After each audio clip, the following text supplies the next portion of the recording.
నిన్న ఇవాళ ఒకరిద్దరు మీడియా మిత్రులు కూడా చూస్తా ఉన్నా. అఫ్ కోర్స్ స్లాటర్ హౌస్ అనుకోండి, ఒరిజినల్ మీడియా మిత్రులు గారు ఒక యాంకర్ చాలా రెచ్చిపోయి ఈయనతో ఇద్దరు మంత్రులు కూర్చురట, దానికి ఏదో కమిషన్ రిపోర్ట్ మీద ఏదేదో మాట్లాడుతున్నారట.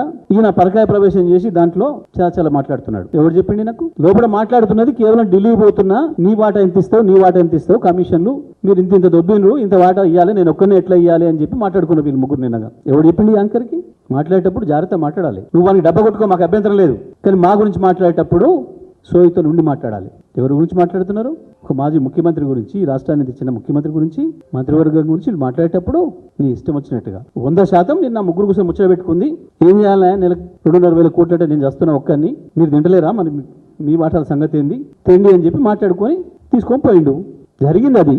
ఈయన లోపడంగా పోయి చూసి వచ్చినట్టు, కిటికీల నుంచో వెంటిలేటర్ నుంచో దీనికి విన్నట్టు వింటే రాసుకోను. కానీ బీఆర్ఎస్ గురించి, గత ప్రభుత్వం గురించి మాట్లాడేటప్పుడు రాసేటప్పుడు జాగ్రత్తగా ఉండాలి.